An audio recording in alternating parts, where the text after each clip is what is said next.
Hello everyone, and in this video we are going to start with the first chapter, crop production and management for class 8th.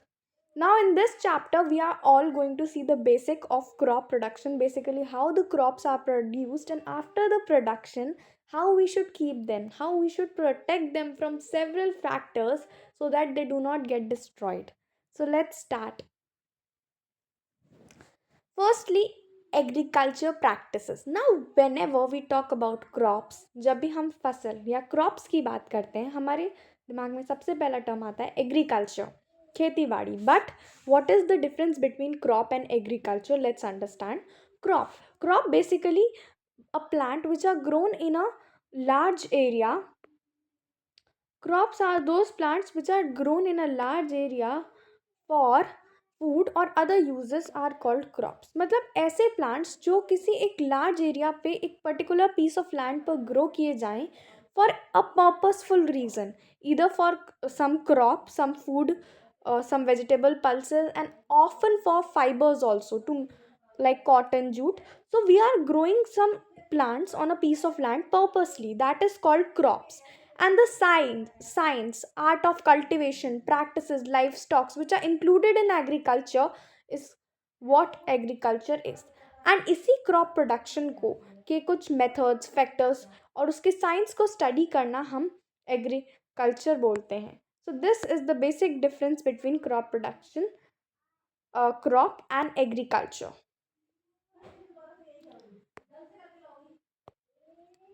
Next, now agricultural practices. When we talk about agricultural practices, we first look at types of crop. Now, what are the types of crop? We have discussed kharif crop. Firstly, we'll see kharif crop. Now, kharif crops are those crops which are grown in rainy season. अब जब भी हम agricultures में crop को classify करेंगे, हम उसको एक सीजन्स के बेसिस पर क्लासिफाई करेंगे मेजरली, कि जिस हिसाब से सीजन होंगे उस हिसाब से क्रॉप होंगे. इसके पीछे एक बहुत ही साइंटिफिक रीज़न होता है which is out of the book, क्योंकि कुछ क्रॉप्स होती हैं जिनको बहुत ज़्यादा रेनफॉल की ज़रूरत होती है. Some crops which require a lot of sunlight, some कुछ ऐसी क्रॉप्स होती हैं जो कम टेम्परेचर में भी पेरिश कर जाती हैं. इसीलिए according to the temperature, rainfall and different several factors, we say which crops need to be grown in which season. So first of all we have kharif crops. These crops are sown in rainy season. Now in rainy season, they are harvested at the end of monsoon. Basically when the rainy season starts, they are all sown, इनको बो दिया जाता है, and they are harvested means cutted out after the monsoon. These are also known as monsoon crops. Examples are paddy, maize, millet, soybean, groundnuts, cottons, sorghum, jute, etc. Now agricultural practices, rabi crops. Rabi crops are those crops which are grown at the end of the monsoon season. अब हम सबको पता है कि जैसे ही monsoon season end होगा, winter season will start. So in the beginning of the winter seasons, rabi crops are grown and they are harvested by March के month तक इन्हें harvest किया जाता है. This is called rabi crops. Wheat, gram, peas, mustard, linseeds are the common examples of rabi crops. Now agricultural practices. Now what are the agricultural practices? Now the simple method which are used in farming to ensure good crops are referred to as agricultural practices. ऐसे कुछ methods, कुछ ऐसे steps जिनको हम farming यानी crop cultivation के time पे अगर use करें तो हमारी agricultural production practices में काफ़ी improvement आएगा. Plus कुछ स्टेप्स होते हैं, कुछ protocol, proper steps and protocols होते हैं जो हमें फॉलो करने होते हैं ड्यूरिंग एग्रीकल्चर प्रैक्टिसेस या किसी भी क्रॉप को उगाते time. It starts with preparation of soil, sowing, adding manure, fertilizer, irrigation, protection from weeds, and harvesting. In this chapter, majorly we are going to study all these steps one by one in detail. Firstly, preparation of soil. It starts with plugging and tiling. Plugging and tiling means both the processes are referred or used for loosening the soil. Basically, कई बार क्या होता है, the soil have chunks in it. उसमें गांठ होती है या फिर वो बहुत बंदी होती है, तो so lose the soil so that when the plant grows, or even if there is some small rocks, छोटे छोटे कंकड़, पत्थर, ग्रैन्यूल्स वगैरह हों, तो वो सब चीज़ें ईजीली निकल जाएं before we grow our crop. तो इसके लिए हमें सॉइल को पहले प्रिपेयर करना होता है, और प्रिपरेशन का ही पहला मेथड होता है प्लगिंग और tiling.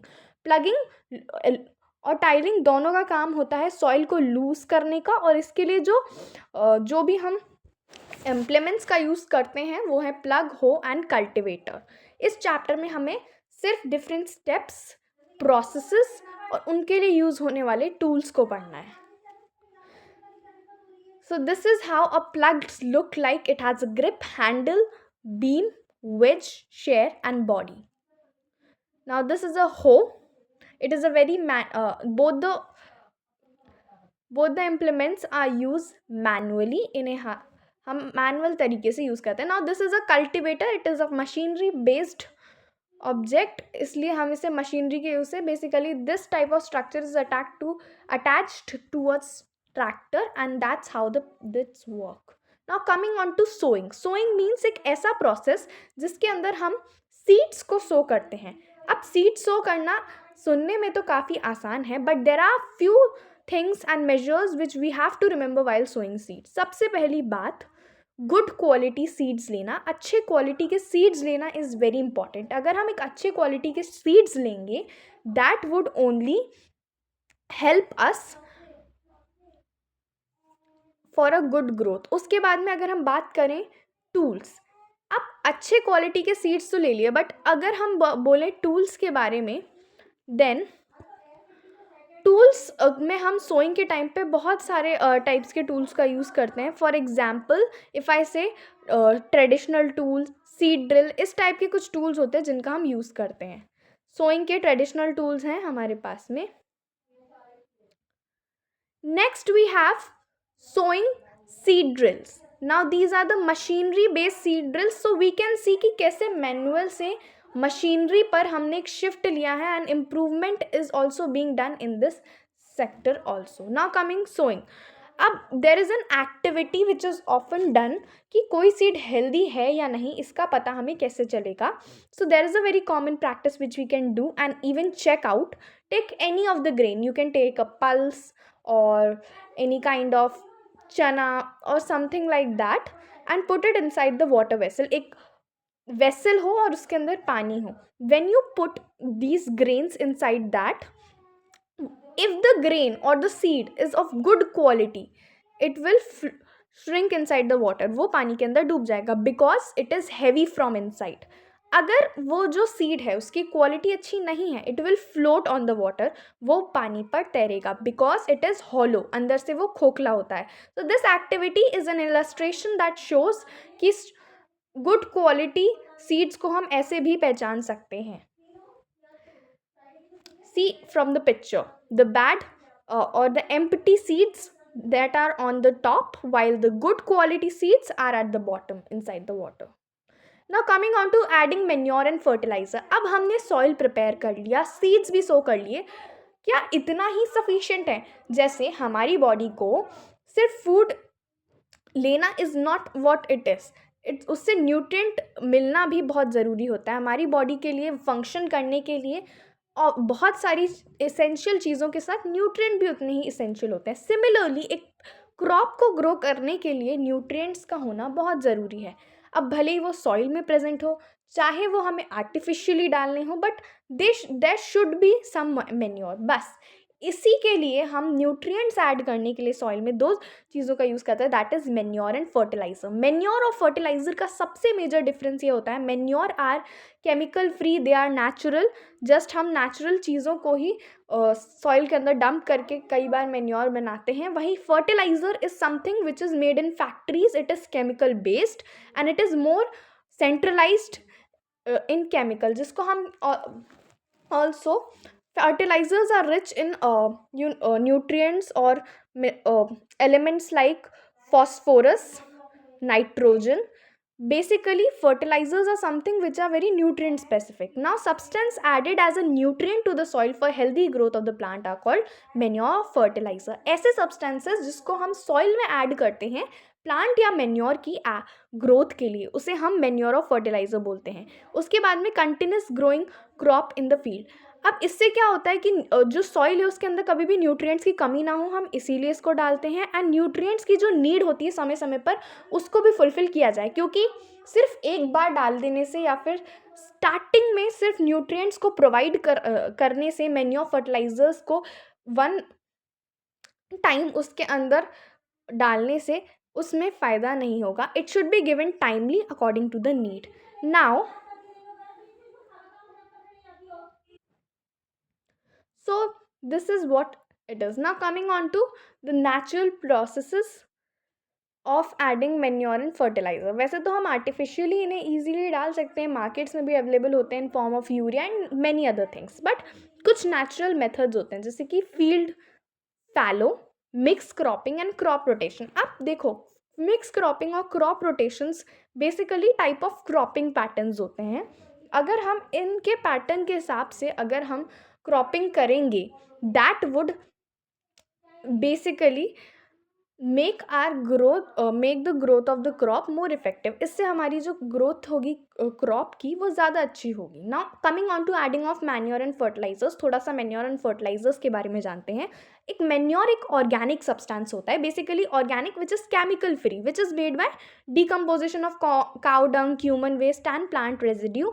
These are all natural things. When we dump all these natural things together, manure is created. This provide essential nutrients and humus to the soil. Nutrients are usually less in manure. Manure में जो nutrient rich specific जो हमारी quality होती है वो manure में कम होती है। वहीं ह्यूमस में ये ह्यूमस यानी कि फर्टिलिटी ऑफ द सॉइल को इंक्रीज करने में ज़्यादा हेल्प करता है।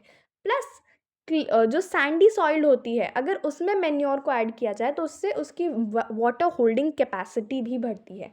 उसके बाद fertilizers are the chemical fertilizers जो कि high concentration of nutrients contain करते हैं खुद में। बेसिकली वो न्यूट्रिएंट्स स्पेसिफिक ज़्यादा होते हैं, जैसे हम एनपीके फर्टिलाइजर्स कहते हैं। NPK basically nitrogen, phosphorus and potassium.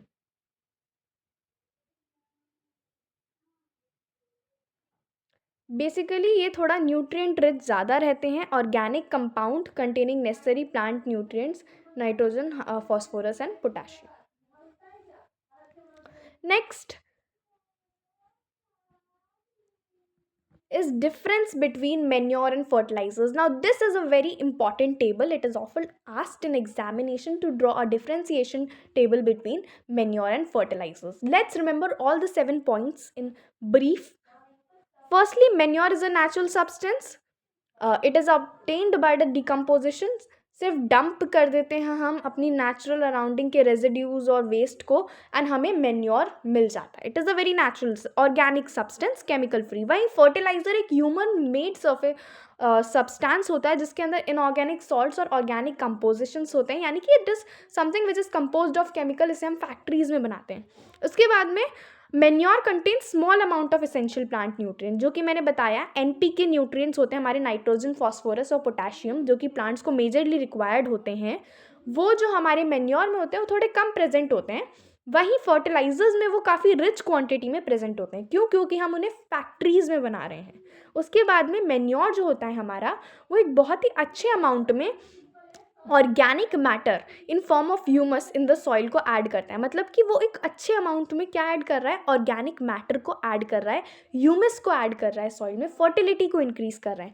वहीं फर्टिलाइजर्स जो होते हैं वो हमारे न्यूट्रिएंट्स तो प्रोवाइड करते हैं, मगर humus, fertility of the soil को इंक्रीज नहीं करते हैं। उसके बाद में जो मैन्योर होता है वो वाटर में इनसॉल्यूबल होता है। वहीं nutrient present in manure is absorb slowly by the plant. Suppose करो हमने एक प्लांट में अगर मैन्योर डाला तो उस प्लांट को उसमें से न्यूट्रिएंट्स को एक्सट्रैक्ट करने में और एब्जॉर्ब करने में बहुत टाइम लग जाएगा, क्योंकि इट इज़ डन स्लोली। और वहीं पे जो मैन्योर होते हैं वाटर के थ्रू भी नहीं जा सकते कि अगर वाटर में डिजॉल्व हो जाए तो वो प्लांट में चले जाएं, नहीं, वैसे भी नहीं जा सकते। वहीं जो हमारे फर्टिलाइजर्स होते हैं वो वाटर में डिजॉल्व हो सकते हैं, इसलिए वो प्लांट ईजिली एब्जॉर्ब कर पाते हैं। जो मैन्योर होते हैं वो हमारी न्यूट्रिएंट स्पेसिफिक नहीं होते हैं, इसीलिए and tend to remove the general deficiency from the soil.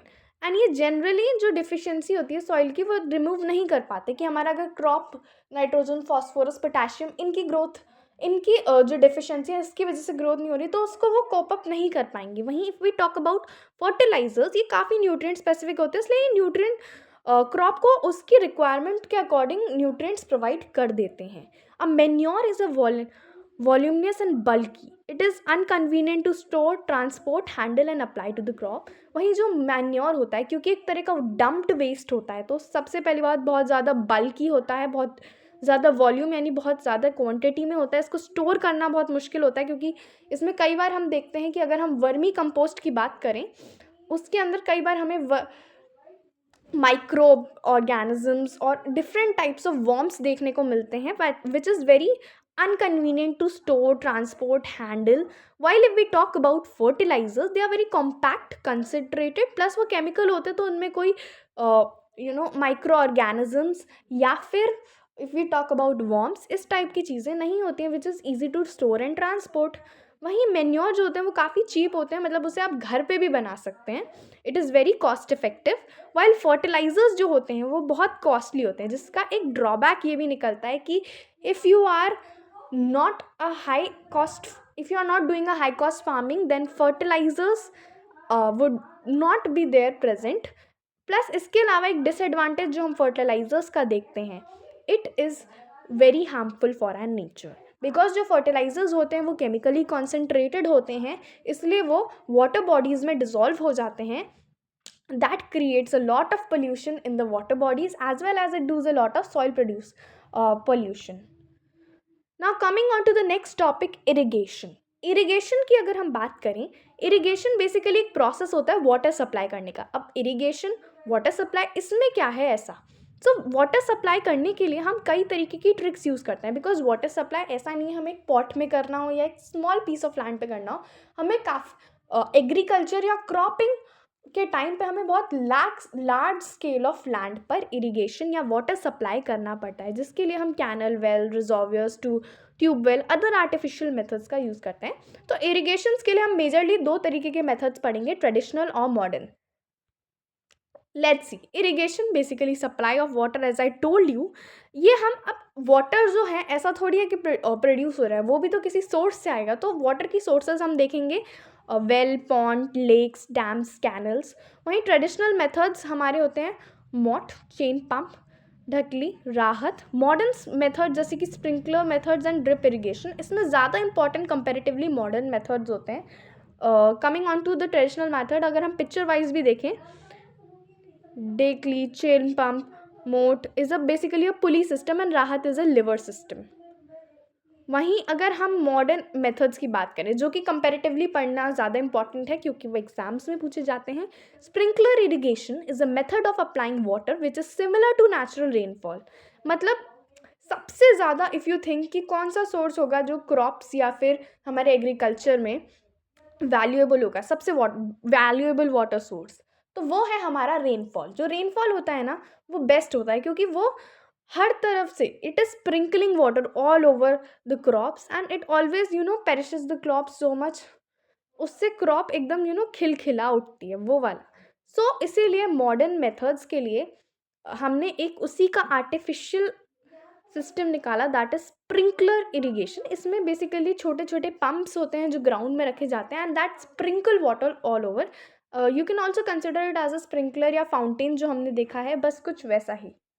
उसके बाद में next is drip irrigation. Drip irrigation को हम ऐसे समझ सकते हैं, एक बहुत ही पतला सा ट्यूब होता है, दैट इज जिसको हम पूरे क्रॉप लैंड में उसको बिछा देते हैं and we make small small holes in it and drop by drop the water goes into the soil. अब इसका सबसे बड़ा एडवांटेज होता है, it saves a lot of water from waste. ऐसी जगह जहाँ पे पानी की बहुत कमी हो, if you are putting the water from a pipe और स्प्रिंकलर सिस्टम और something like that, you will see that a lot of water is wasted, but in this process the water directly goes into the roots of a specific plant, it doesn't waste.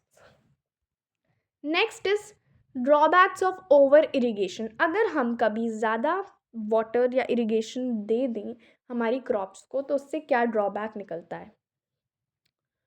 सबसे पहले तो if there is over irrigation lots of water that can cause breeding places of mosquitoes. Mosquitoes का breeding place बन जाता है, वहाँ से mosquitoes born होने शुरू हो जाएंगे।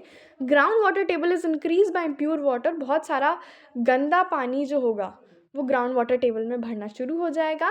वाटर लॉगिंग जैसी प्रॉब्लम्स आने लगेंगी, damp climate, pesticides, aquatic life, water, ये बहुत सारी ऐसी प्रॉब्लम्स हैं जो ओवर इरिगेशन से कॉज होती हैं। उसके बाद में protection of weed, that is हमारा नेक्स्ट मेजर स्टेप। अब क्या होता है, कई बार हमारे जो प्लांट्स हैं, जो मेन क्रॉप है, उसके साथ में एक अनडिज़ायरेबल, जिसे हम नहीं उगाना चाहते, ऐसी कोई क्रॉप साथ में उग जाती है, विच इज़ नॉट मतलब अनडिज़ायरेबल, हम उगाना नहीं चाहते, it is not valuable for us. These undesirable plants या क्रॉप्स, इन्हें हम वीड्स कहते हैं, और इसको हटाने के प्रोसेस को हम वीडिंग कहते हैं। अब वीड्स हम क्यों नहीं उगाना चाहते, इसके पीछे 3 मेजर रीज़न हो सकते हैं। सबसे पहले तो जो वीड्स होगी, वो सबसे इम्पॉर्टेंट रीज़न तो यही है कि वीड जो होगी ना, वो हमारे प्लांट की ग्रोथ को कम्पीट करेगी। कम्पीट इन द सेंस, अगर मान लीजिए हम अगर अपनी सॉइल में फर्टिलाइजर्स डालेंगे, तो जो अमाउंट ऑफ फर्टिलाइजर्स हमारी पर्टिकुलर जो अमाउंट ऑफ फर्टिलाइजर्स हमारे प्लांट्स को एब्जॉर्ब करना चाहिए था मेन क्रॉप को, उसमें से कुछ पार्टीशन तो वीड भी लेगा, similarly from water and everything. So this means weed हमारे प्लांट्स को कंपटीशन देते हैं, इसलिए हम उन्हें अनडिजायर्ड अनवांटेड मानते हैं। उसके बाद में वीड को हम मैनुअली यानी हाथ के थ्रू रिमूव कर सकते हैं, खुरपी, using a tool called khurpi, sickle जिसे हम बोलते हैं। Weed can also be control by certain chemicals, कुछ केमिकल्स डाल के, जिन्हें हम वीडिसाइड्स बोलते हैं। Farmer should cover their nose mouth while spraying weedicides, क्योंकि ये काफ़ी हार्मफुल हो जाते हैं अगर इनका spray, because it can cause allergies and something. Coming on to the last step, that is harvesting. Second last step, harvesting वो process होता है जिसमें हम क्रॉप को कट करके और उसको स्टोर कर देते हैं। मतलब 3 to 4 मंथ जब तक क्रॉप हमारा मेच्योर होता है, उसके बाद में उसे कट करना होता है। It is also done manually by sickle या फिर मशीन के थ्रू। अब जो ग्रेन का जो एक्स्ट्रा पार्ट होता है, जिसे हम शाफ्ट बोलते हैं, उसे हम थ्रेशिंग के थ्रू, विनोइंग के थ्रू रिमूव कर देते हैं, क्योंकि जो हमारा प्रॉपर क्रॉप होता है, इफ़ यू सी वीट का crop, it is proper plant, but हम उसमें से सिर्फ वीट को एक्सट्रैक्ट करते हैं, तो उसका जो वो अनवांटेड प्लांट होता है, पार्ट होता है, उसको हमें सेपरेट करना पड़ता है। तो उसके लिए थ्रेशिंग, विनोइंग, इस टाइप के प्रोसेसेस होते हैं हार्वेस्टिंग के टाइम पे, जिनका हम यूज़ करते हैं। नेक्स्ट का लेट्स स्टडी विनोइंग। विनोइंग क्या होता है? विनोइंग बेसिकली एक ऐसा प्रोसेस होता है जिसमें हम विंड की हेल्प लेते हैं। As you can see in the picture, इसमें हम एक पर्टिकुलर वेसल में या फिर एक पर्टिकुलर प्लेट में अपना जो भी ग्रेन होता है उसको रखते हैं, उसको फ्रॉम अ हाइट पुट करते हैं, एंड व्हाट हैपेंस इज, जो लाइटर पार्टिकल होते हैं वो विंड के through it flows away, while the heavier particles stays on the ground. ये एक बहुत ही अच्छा प्रोसेस होता है। Now in India and in many countries we can see harvesting के ना फेस्टिवल्स मनाए जाते हैं। फेस्टिवल्स क्यों? Because after 3-4 years, after 3-4 months, after the long hard work of a farmer, what happens? The crops matures and it is harvested. So yeah, harvesting festival occur in different states and countries. These are celebrated. Now coming on to storage. Now if I talk about storage, if grains are to be kept for longer duration, they should be kept in a safe moisture free insect. अब देखो, यहाँ तक के process में after taking all the steps, फिर भी crop के या फिर आपका जो ग्रेन है उसके ख़राब होने के चांसेस हैं। क्यों? क्योंकि जो ग्रेन होता है ना, वो लंबे ड्यूरेशन तक स्टोर करने के लिए उसमें हम कुछ चीज़ों का याद रखना होता है, जैसे कि मॉइस्चर। अगर हमारे ग्रेन के पास में मॉइस्चर होगा आसपास में, तो मॉइस्चर की वजह से हमारी क्रॉप ख़राब हो सकती है। सेकेंडली, इंसेक्ट्स की वजह से भी हमारी क्रॉप ख़राब हो सकती है।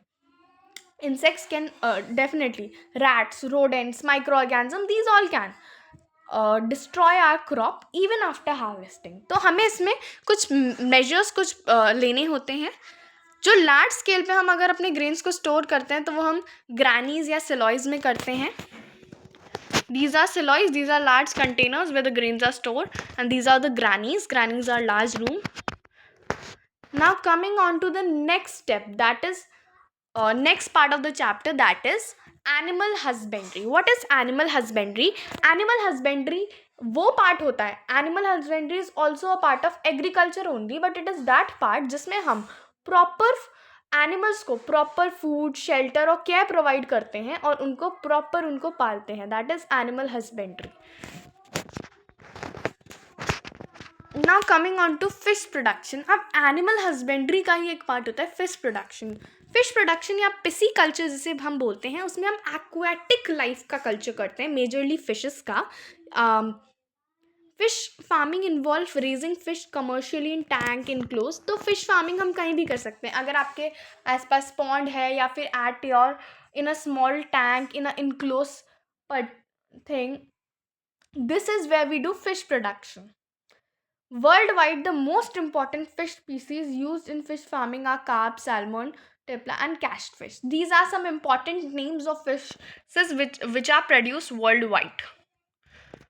So this was all in this chapter. Thank you for watching this video. This was a one-shot video for crop production and management. I'll be coming soon with the next video.